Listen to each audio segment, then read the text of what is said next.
Selamat siang, selamat bertemu kembali rekan-rekan pecinta bonsai di seluruh Nusantara.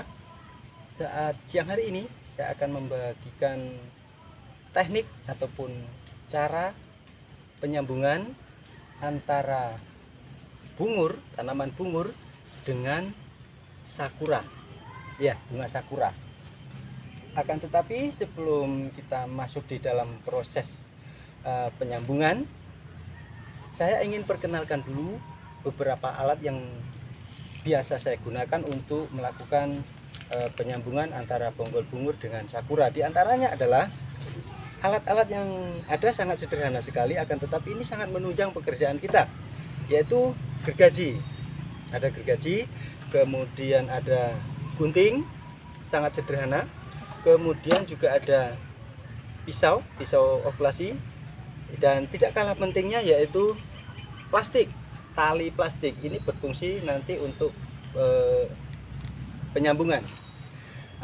Adapun langkah-langkah yang akan kita kerjakan di dalam kita melakukan penyambungan antara bonggol bungur dengan sakura, yaitu langkah pertama kita akan menyeleksi cabang-cabang ataupun ranting-ranting yang kita mau pakai ataupun kita akan pelihara ke depan. Misalnya cabang ataupun ranting yang menurut kita tidak bagus ataupun kita tidak inginkan, itu kita harus buang. Kalau yang kecil, ranting kecil, kita bisa pakai alat dengan gunting saja seperti ini. Ini kita bisa pakai alat seperti ini. Kalau rantingnya sudah tumbuh agak besar, kalau pakai gunting tidak bisa, kita pergunakan gergaji. Kita potong saja, kita jangan sayang, karena ini memang langkah ataupun proses. Kita potong. Nah, adapun ini nanti cabang ini adalah sangat bagus ketika kita nanti sambungkan dengan sakura. Ada beberapa cabang ataupun ranting lain yang tidak kita inginkan, kita harus buang.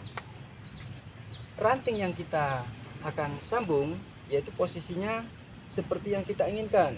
Kalau kita menginginkan posisinya di tengah, kita harus pelihara yang ini. Kemudian kalau untuk yang tumbuh ke samping, kita harus pelihara yang ke arah samping, mengarah keluar. Kita juga harus potong. Kita harus potong karena nanti kita akan lakukan proses penyambungan. Demikian juga yang ini kita harus potong. Kita harus buang ranting-ranting yang tidak kita inginkan, kita harus buang. Tapi yang perlu diingat, ketika kita melakukan pemangkasan untuk langkah penyambungan, jangan sampai kita menghabisi seluruh ranting yang ada. Karena apa? Nanti ketika kita sudah menyambungkan sakura kepada bungur, daun ataupun ranting yang masih tinggal inilah yang akan membantu proses pemasakan makanan, penyaluran makanan. Karena ketika ranting ataupun tunas sakura kita tempelkan, itu belum bisa berfungsi memasak makanan. Makanya kita harus tinggalkan beberapa daun bungur yang asli, jangan kita habisi. Kita buang seperlunya. Mana-mana yang kita tidak kehendaki seperti ini, tinggalkan beberapa helai daun dari beberapa ranting. Misalnya ini kita buang saja, tidak apa-apa. Oke, selanjutnya setelah kita sudah lakukan pruning seperti ini ataupun kita lakukan pemangkasan seperti ini, langkah selanjutnya kita pilih mana cabang yang akan kita sambung dengan sakura. Misalnya ini. Tekniknya ataupun caranya saya ingin bagikan kepada rekan-rekan pemula. Caranya seperti ini. Kita lakukan, namanya ini sambung sisip ya, sambung sisip. Kita buka bagian kulit ya, kita buka kecil saja ya, kurang lebih 5 mili ya, untuk nanti selanjutnya memasukkan tunas daripada sakura. Nah, Kalau kita sudah lakukan seperti ini, karena jarak daripada bonggol bungur dengan sakura cukup dekat, makanya ya, ini adalah tanaman sakura yang akan kita sambungkan ke bonggol bungur. Caranya bagaimana? Kita ambil ini, kita ambil. Begitu kita ambil dari pokoknya sakura, kita langsung buang beberapa daun yang ada. Ini untuk mengurangi penguapan, supaya kondisi daripada cabang yang kita ambil dari sakura ini tetap segar. Makanya kita harus segera mungkin lakukan pemangkasan daunnya seperti ini. Ujung daripada tanaman sakura ini jangan kita ikutkan, karena ini sangat rentan dan sangat rawan mati. Makanya itu kita buang saja, kita buang. Kita ambil bagian yang agak tua, beberapa senti kita ambil, kemudian kita tindakan selanjutnya yaitu menempelkan ke ataupun menyambungkan ke bonggol bungur. Caranya kita kupas ataupun kita sayat sedikit saja secara lurus begini. Nah, setelah seperti ini, dibuat sayatan seperti ini, kita lihat, kita sambungkan ke sini. Kemudian ini kulit daripada batang bungur kita tarik, ya. Lalu ini kita masukkan, kita temukan dengan kambium bungur, ya.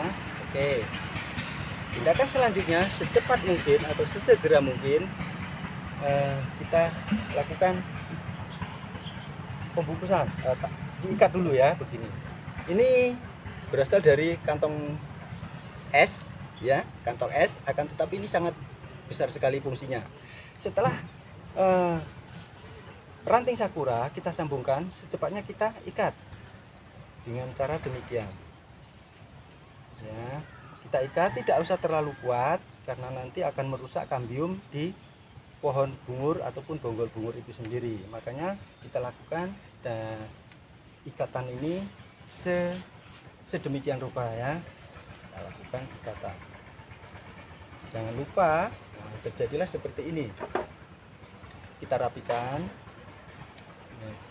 Kemudian langkah berikutnya yaitu lakukan pembungkusan sungkup namanya, ya. Gunanya apa? Ini untuk mengurangi penguapan dari ranting sakura itu sendiri, supaya keadaannya tetap lembab dan memungkinkan untuk dia bisa segera bersatu antara ranting sakura dengan kambium bungur. Setelah ditutup seperti ini, jangan lupa kita lakukan ikatan juga, supaya apa? Supaya kondisinya tetap rapat begitu. Jangan lupa diikat di bagian sini. Nah, kemudian kita potong bagian-bagian yang lain, karena ini mengurangi kerapian. Oke, demikian teknik ataupun cara penyambungan antara bonggol bungur dengan sakura yang bisa saya bagikan kepada rekan-rekan atau pecinta bungur, bonsai bungur di seluruh Nusantara, untuk bagi pemula pada khususnya. Terima kasih. Jangan lupa like, komen, di subscribe di channel kami Makmur Tenan. Terima kasih.